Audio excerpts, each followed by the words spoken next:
تو اس سے لوگ متاثر بھی ہو جاتے ہیں کہ جی دیکھیں اس نے یہ بات کر دی، حضرت علی رضی اللہ تعالیٰ عنہ سے متعلق یہ بات کی ہے، حضرت امیر معاویہ رضی اللہ تعالیٰ عنہ سے متعلق یہ بات کی ہے، فلاں صحابی سے متعلق یہ بات کی ہے، یہ مسئلہ تھا، صفین کا مسئلہ یہ تھا، جنگ جمل کا یہ مسئلہ تھا فلانا. تو یہ اس موضوع پر چونکہ میدان بہت بڑا ہوتا ہے، ایک میدان بڑا ہے، دوسرا اس میں متنازع باتیں بہت زیادہ ہیں.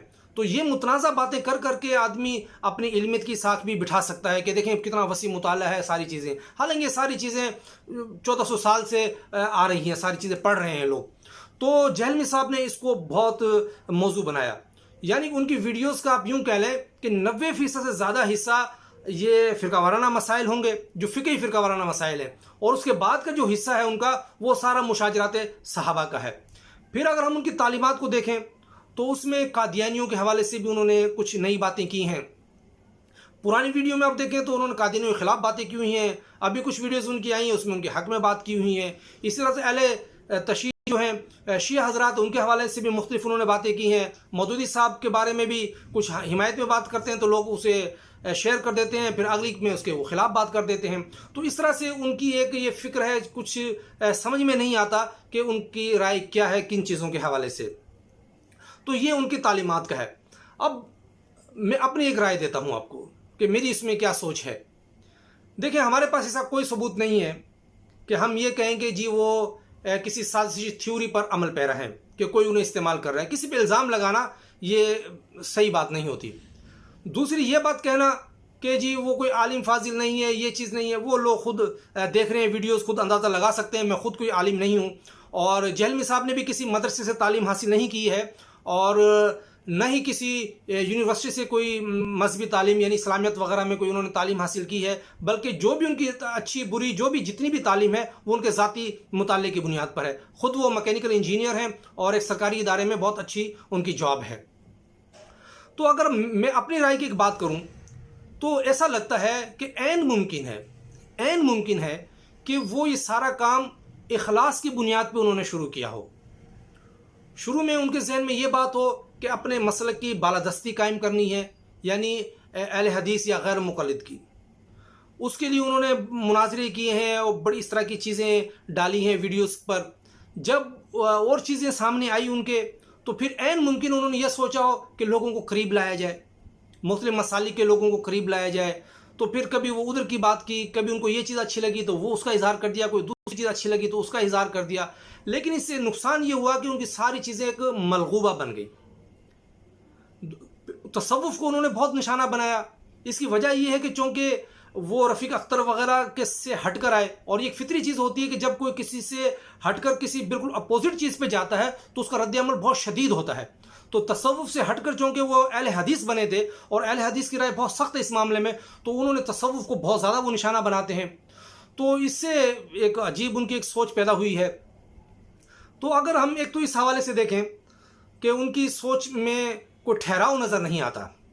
اخلاص ہو سکتا ہے کہ ممکن ہے ان کا یہ اخلاص ہو کہ لوگوں کو قریب لایا جائے، لیکن اس سے قریب لوگ نہیں آ رہے بلکہ اس سے مزید اختلافات بڑھ رہے ہیں. اچھا، دوسری بات یہ کہ جب ہم کسی شخصیت کا مطالعہ کرتے ہیں تو ہم یہ دیکھتے ہیں کہ ان کی جو تعلیمات ہے اس کا اثر کیا ہو رہا ہے.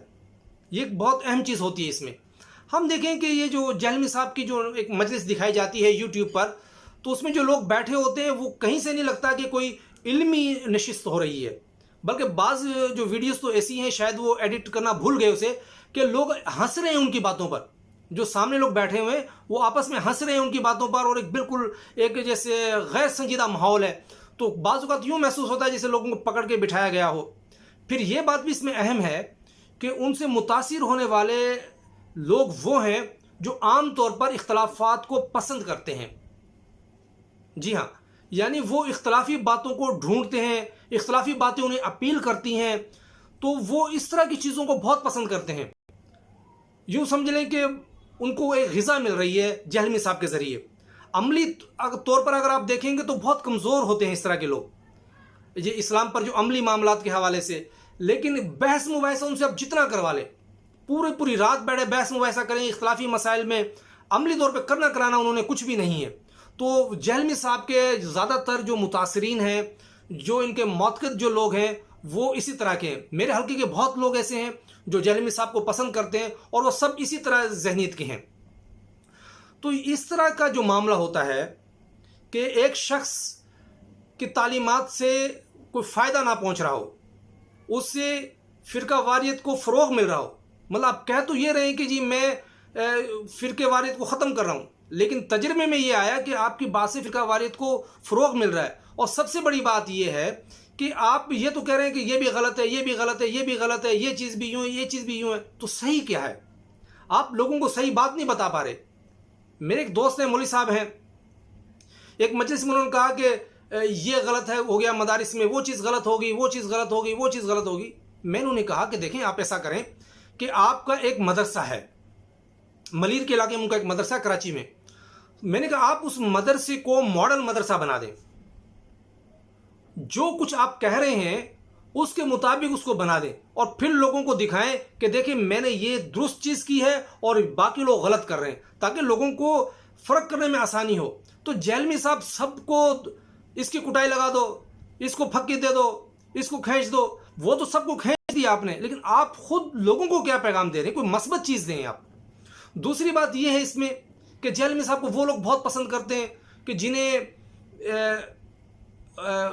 خادم رضوی جیسی زبان پسند ہوتی ہے، کوئی سیدھا کر دو، پیندی سری اور فلانی وہ کسی نے وہ چھری اٹھائی ہوئی ہے، جو اس طرح کے مولویوں کو پسند کرتے ہیں تو وہ بڑے خوش ہوتے ہیں. وہ لوگوں کو بھی ترغیب بھی اسی طرح سے دیتے ہیں، یار جہلمی صاحب کی تقریر سنیں، وہ مولویوں کی ایسی کی تیسی کر دیتے ہیں، یار ان کی سنیں وہ بڑے بڑے لوگوں کو ایسی تیسی کر دیتے ہیں. مطلب ان کا تعارف اس طرح سے کرایا جا رہا ہے. تو اس سے آپ اندازہ لگا سکتے ہیں کہ لوگ ان سے کہ کیا سبق لے رہے ہیں یا لوگ ان سے کیا اثرات لے رہے ہیں. تو یہ کچھ چیزیں تھیں.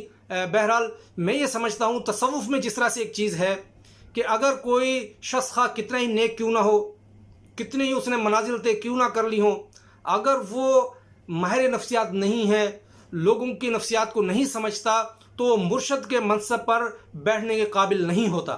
اسی طرح سے اگر کوئی شخص چاہے کتنے عالم فاضل ہو، وہ دائی ہو، وہ تقریریں کر رہا ہو، لیکن اگر اس کی تعلیمات لوگوں میں انتشار ڈالتی ہے، اس کی تعلیمات لوگوں کو کوئی واضح راہ نہیں دے سکتی، لوگوں میں صرف ذہنی طور پر لوگوں کو منتشر کر دیتی ہے، تو وہ اس قابل نہیں ہے کہ اس کی بات کو سنا جائے یا اس کی پیروی کی جائے. بہت شکریہ.